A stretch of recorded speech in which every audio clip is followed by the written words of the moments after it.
Hello everyone, Lo13 Scale here, also known as Scale, and welcome back to more Shadows over Loathing. I admit, it's definitely been a while, and I'm really sorry about it.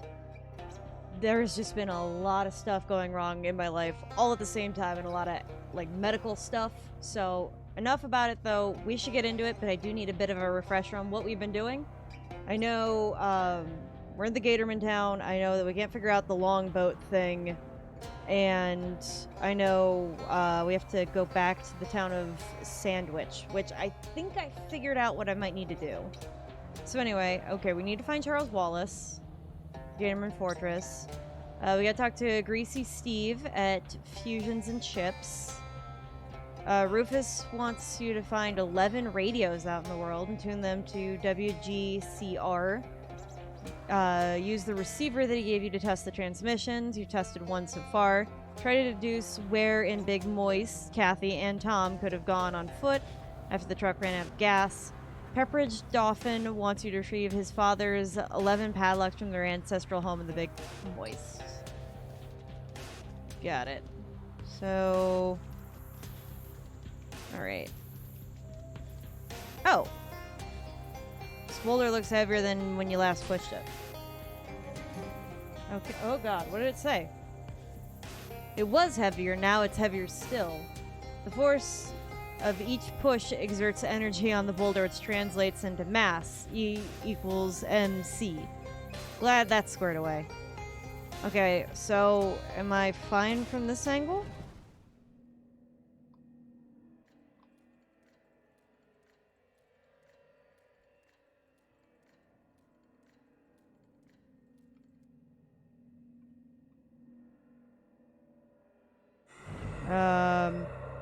Oh. That little creature's giving you the slip. No sight of it in this world. Drat. Okay. Wait.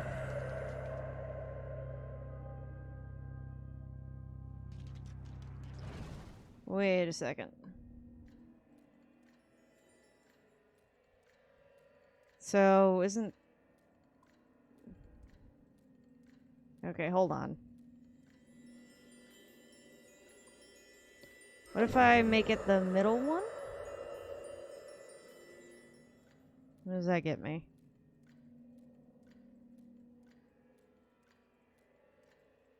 Okay. This one's not interactable. Good. Good notice. Good notice. Okay,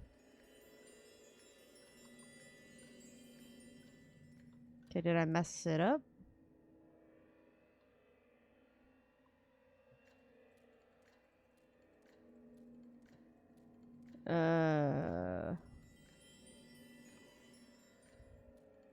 So am I good? Can I get him?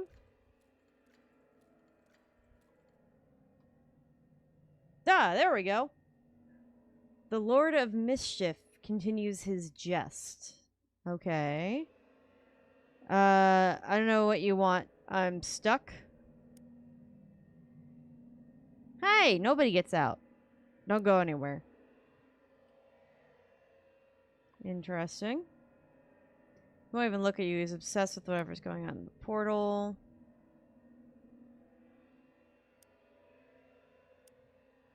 What am I doing wrong here? Okay. I think it's officially time to consult someone or something smarter than me. So... I don't...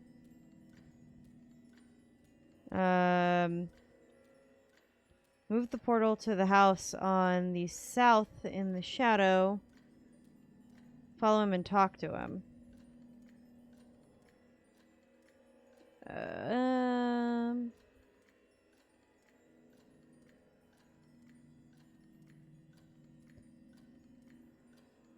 I don't...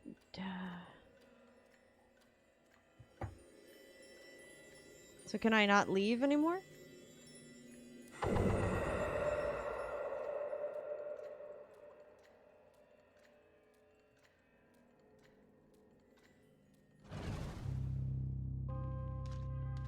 I'm gonna go back inside.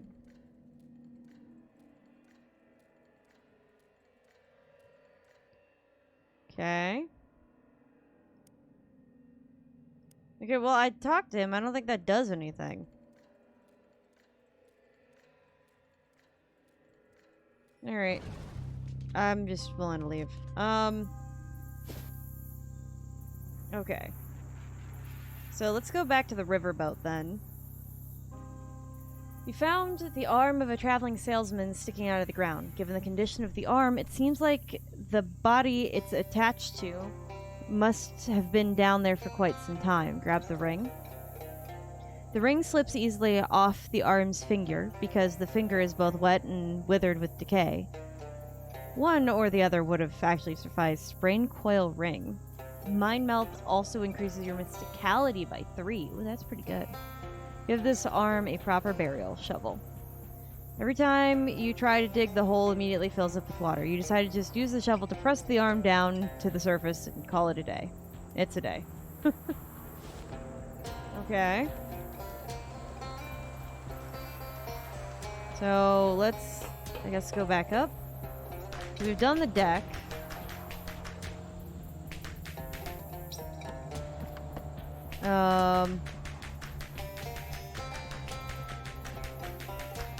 Outhouses combination, which I think I wrote down from the last time I tried this.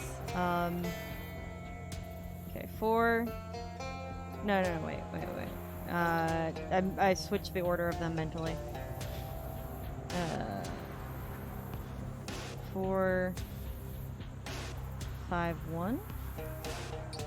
The lock slips from the door, shattering upon the deck into 1,000 tiny pieces. Inside the stall is a ruined toilet, which is no surprise, but on the back of the door is something quite unexpected. Step through the time portal. Oh, interesting. Okay, so we are back in time now. You step from the outhouse into a beautiful day. The sky is pale and bright. Wait, nope, the sky is blue and bright. What kind of Freudian slip was that? Anyway, the sky is blue and bright, and the glistening deck freshly swabbed and the passengers hail heartily and freshly swabbed. You exist in a moment of joy, a frozen tear on a warm cheek. Cool beans. Okay, so we have a band and everything? Ooh. Interesting. Okay. Pencil in hand, this passenger muses over his missive. Read what he's writing. It's a letter in progress. Sneak a peek.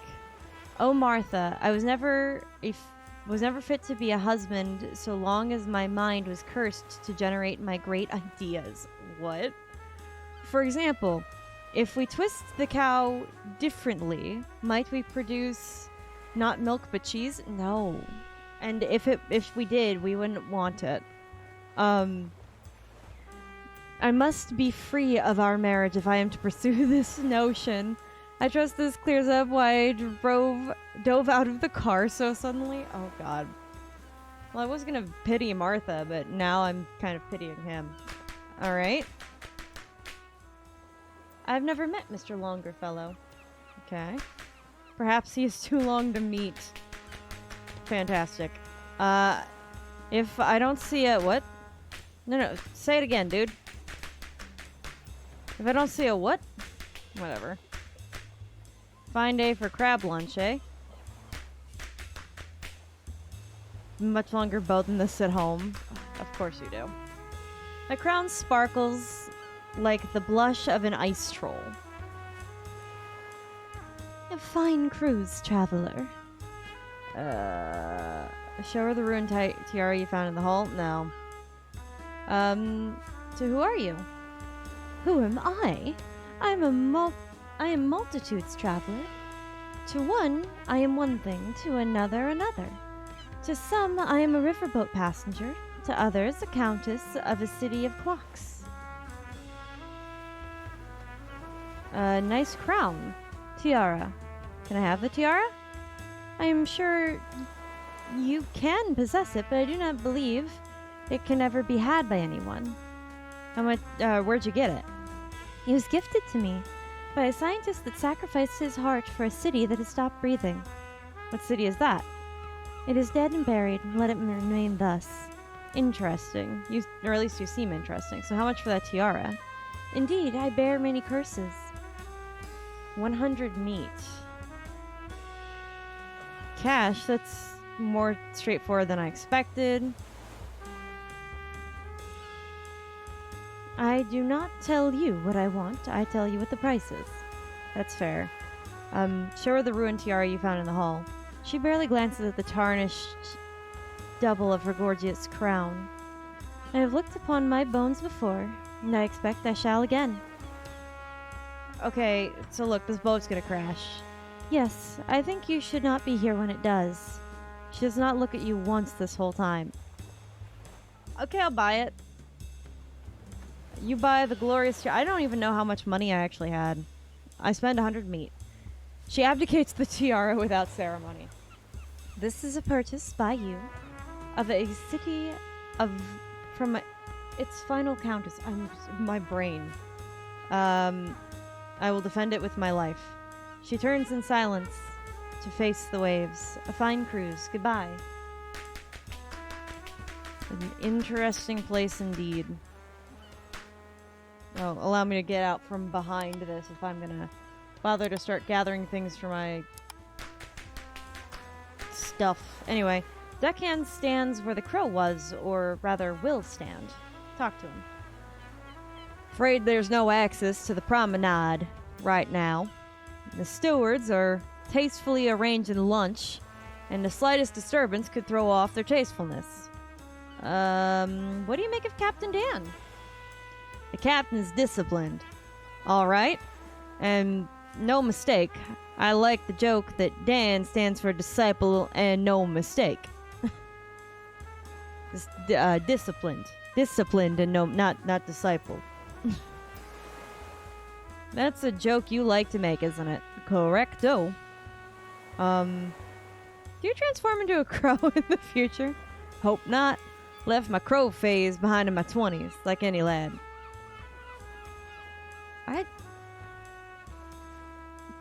Okay. So I'm in my 20s, and I have had the prevailing thought of seeing if I could get the crows to bring me shiny things or money. I could do that. I could. Does that count as a crow phase? I want to know. So anyway, I think the boat's gonna crash. The Sea Travelers is perfectly safe, I assure you. Statistically, it's more dangerous to ride a motorcycle into the ocean.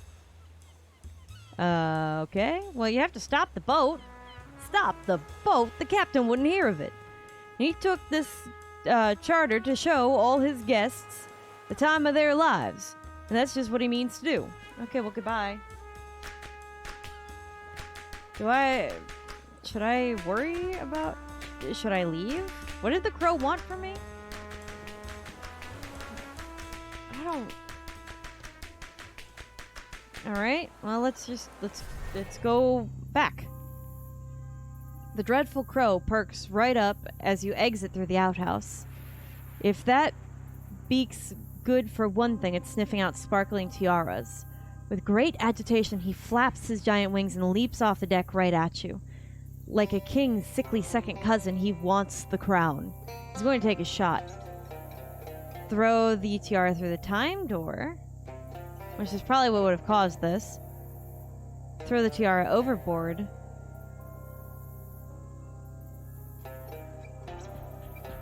I'm gonna keep it. I'm gonna keep the tiara. It looks like it's actually pretty solid. Hey, look at me. Employee of the month, right here. I'm awesome.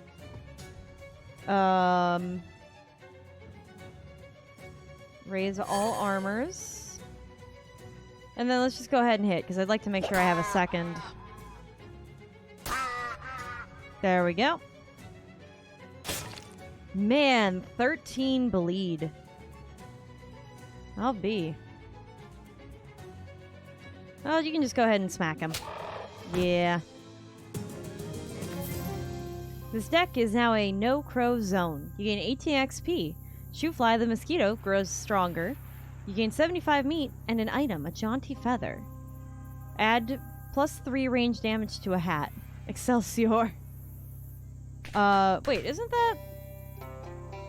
that Stan Lee's line? Excelsior? These stairs lead up to the top deck, where normally only those passengers who have lived virtuous lives... Life? A virtuous life. Who can ascend? Let's go up. Because we got a TR. Is he gonna be upset with me because I killed him? You hear that the crow's nest... Wait, you always hear about the crow's nest on the boat. That and the crow hole. Reach inside the crow hole. I'm good, man. I don't need to go back downstairs. A giant ghoulish crow asserts unchallenged dominion over the boat's top deck. He rules not through love, but through fear. No scarier than a crow. I am. Bop him in the beak. Sulk away to plot revolution in the shadows. I am. What's that? A human outscare a crow? If you figure out a way to do it, then let the rest... Then let the rest of us know, would you? You'd be the first in history of the world. Invent avian obscenities? Turn your eyes terrifying, flex your arms menacingly. This would be easy for me, but I don't feel like doing it right now. We're gonna make my eyes terrifying. The crow pales like a dolphin at the guillotine and scurries as fast as the giant wings can flap. Allons! Which means we go in French. Allons! Strange marks mar this tiny table's surface. Look closer. Faint impressions of words are left in the wood, as if someone wrote a letter at this table without first putting something beneath the paper. It should be rude to do if the table is not yours. Read the message. And though the news and very serious captain has not met us yet, he has already made a big stink about my having one beer while we were on charter. I have half a mind to jump ship and take this little table with me, because I own it. So, it is fine for me to write here without anything between the paper and surface. Of course it is. No marks on this table surface. If anyone used this to write, they'd put something underneath the paper, which is commendable etiquette, but not helpful for your reconstruction of historical events. Very true. A mount for binoculars though the binoculars is missing, the opportunities for sightseeing are minimal. You're in a swamp anyway. Look through the mount anyway.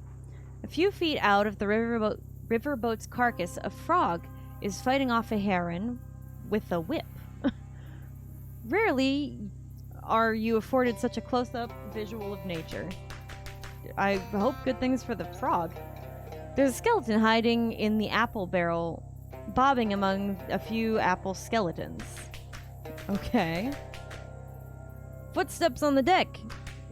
You be of service? A sailor's hallelujah. Can't see, I'm afraid. At last, the wheelhouse. Your compass is going wild. The money must be inside. Knock. Crow's got the key, novice seaman. Had a spare in here. Oh no. Oh, we ate it one day to stave off the cannibals. Oh no. Does that mean I should have fought that crow, or do I have to go fight a crow till I get the key? Oh no. Oh! Ha! Jeez. We got the wheelhouse key and the crow just showed up anyway. Not the shiniest key you've seen, but by the crow standards, it's alright. Can I help you?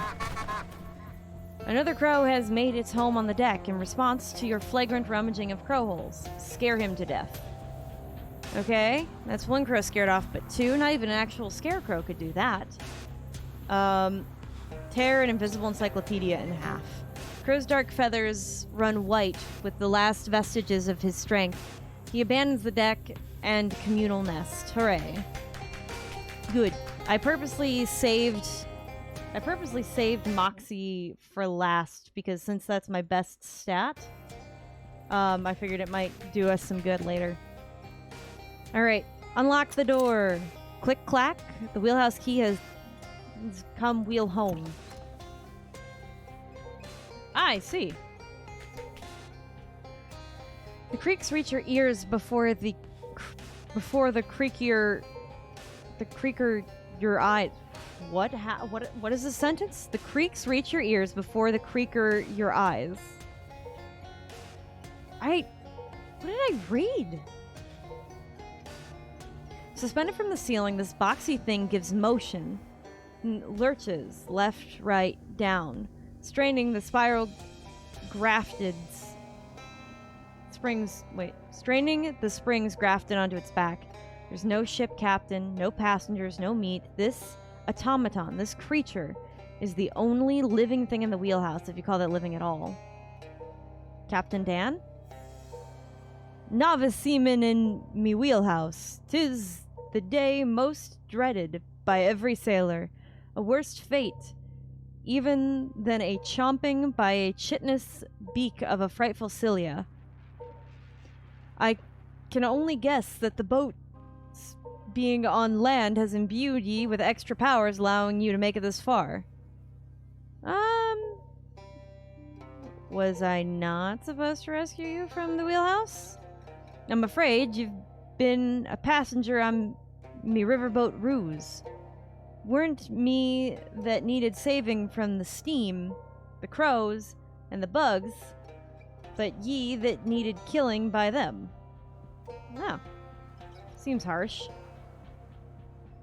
A machine I be, novice seaman, made to follow instructions. Me instructions were to captain this riverboat, show all those aboard the time of their lives.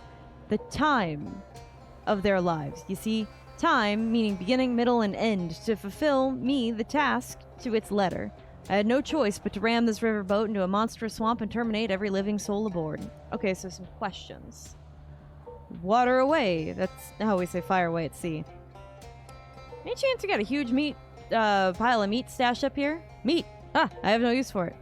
I wonder why Mudhenge sent me here then. Mudhenge? You thinking of Stonehenge's novice seaman? A little.